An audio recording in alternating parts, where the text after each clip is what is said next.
अस्सलामुअलैकुम। Question bank में आप सभी को स्वागत है। खैरियत से हैं बच्चों?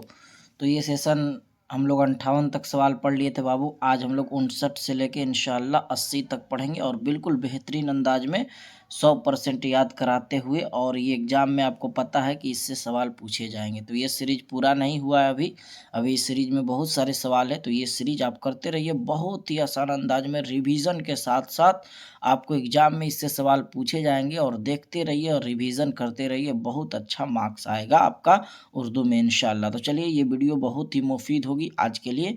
तो चलिए बाबू, शुरू करते हैं बगैर वक्त गवाए। तो देखिए, सवाल नंबर 59 क्या है बाबू? लतीफ़ुर रहमान किस पार्टी के वजीर थे? तो ये इसका करेक्ट आंसर बाबू हो जाएगा राजद, यानी RJD है ना, राष्ट्रीय जनता दल है ना। आगे बढ़ेंगे बाबू। लतीफ़ुर रहमान की पैदाइश कब हुई? आपको पता है, लतीफ़ुर रहमान 1941 में छपरा बनियारपुर में। इनका आबाई वतन कहाँ है बाबू? दरभंगा है ना। आगे बढ़ते हैं बाबू। 61 नंबर सवाल क्या है? भीमराव अंबेडकर आज़ाद हिंदुस्तान में किस ओहदे पर फायद थे? तो भीमराव अंबेडकर, ये कहे अगर वालिद कहे तो मेजर, अगर ये कह रहा है तो बिल्कुल करेक्ट आंसर बाबू हो जाएगा वजीर कानून। आगे बढ़ते हैं, सवाल नंबर 62। भीमराव की शादी किससे हुई? तो भीमराव की शादी की बात करते हैं तो हुई बाबू रामाबाई से। भीमराव अंबेडकर कब पैदा हुए? 1891 में। कब इंतकाल किए? 1956 में। इनके वालिद के नाम राम जी मालू जी सकपाल, इनके दादा के नाम मालू जी। और इनका जो है इंतकाल कब? 1956 ईस्वी में। कहाँ पैदा हुए? तो महू सेंट्रल इंडिया में। तो इतना आप भीमराव अंबेडकर से आप याद रखिएगा। चलिए आगे बढ़ते हैं। भीमराव अंबेडकर वालिद फौज के किस ओहदे से रिटायर हुए? तो हम बोले कि वालिद रहे तो मेजर और वो रहे तो वजीर कानून। भीमराव की माँ का नाम बाबू भीमबाई है। क्या हो जाएगा? भीमबाई। आगे बढ़ते हैं, सवाल नंबर 65। भीमराव की पैदाइश कब हुई? हम अभी बताएं बाबू, भीमराव की पैदाइश 1891 ईस्वी। करेक्ट आंसर बाबू हो जाएगा। लतीफ़ुर रहमान के वालिद के नाम अब्दुल गफूर मरहूम था, तो अब्दुल गफूर दिया है, तो करेक्ट आंसर बाबू बी हो जाएगा। आगे बढ़ते हैं। अब्दुल मुगनी की पैदाइश कब हुई? अब्दुल मुगनी की पैदाइश बाबू जो हो जाएगा वो करेक्ट आंसर 1934 ईस्वी में हो जाएगा। ये क्या लिखे हैं बाबू? अदब की पहचान लिखे हैं ना, अदब की पहचान लिखे। कौन है? मजमून निगार है अब्दुल मुगनी।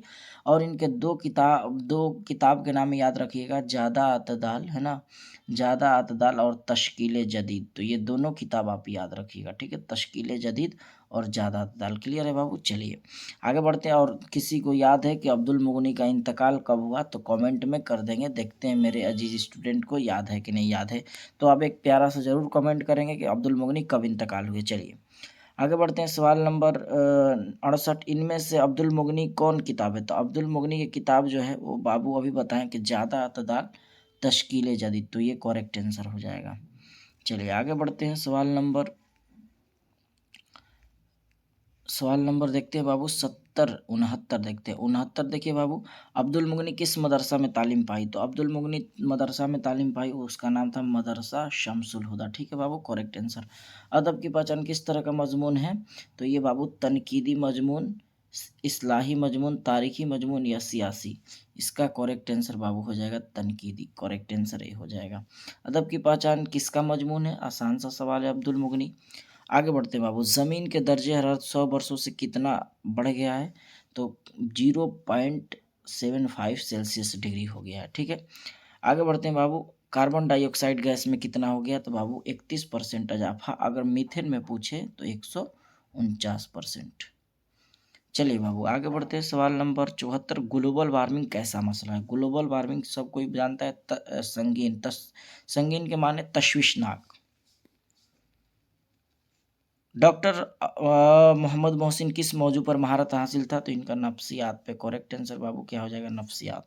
डॉक्टर मोहम्मद मोहसिन 1910 में पैदा हुए। कहाँ पैदा हुए बाबू? पटना में। कहाँ इंतकाल किए? 2002 में इंतकाल किए, दिल्ली में। तो सारा याद होना चाहिए। अफसाना कटी हुई शाख किसका लिखा हुआ? ये तो आसान सा सवाल है, कमर जहाँ। करेक्ट आंसर हो जाएगा। निगारा जी में क्या लिखे हैं आप बताइएगा एक बार कमेंट में, जितना लिखिएगा उतना रिवीजन। बाल विज्ञान कांग्रेस 2008 ईस्वी भारत के किस शहर में मुनक्कद हुआ? दीमापुर बाबू। क्योटो में ग्लोबल वार्मिंग पर कॉन्फ्रेंस कब हुआ था? तो इसका आंसर हो जाएगा बाबू 2007। करेक्ट आंसर हो जाएगा। अब आपको बताना है, एक साइंसदान थे जो 17 साल उम्र वाले 20 लाख बच्चे को है ना पेड़ लगाने के लिए बताए थे और कितना पेड़ लगाने के लिए 5-5 पेड़ लगाने के लिए उनका नाम क्या है, वो खुसूसी मेहमान कौन थे, देखते हैं कि आपको याद है नहीं कि नहीं, याद है कि नहीं। चलिए बाबू मिलते हैं अगली वीडियो में। हाँ ये भी ध्यान रहे कि इस चैनल पर टेलीग्राम का लिंक भी है, वो आप वहाँ से ज्वाइन हो जाएंगे और क्यूज़ भी दे सकते हैं। अभी शुरू नहीं हुआ है क्यूज, लेकिन वहाँ से ज्वाइन हो जाएंगे तो वहाँ नोटिफिकेशन वगैरह आपको मिलता है। तो चलिए बाबू मिलते हैं अगली अगली सीरीज में। आज के लिए इतना ही। एक प्यारा सा कमेंट जरूर कीजिएगा। सभी को अस्सलाम वालेकुम।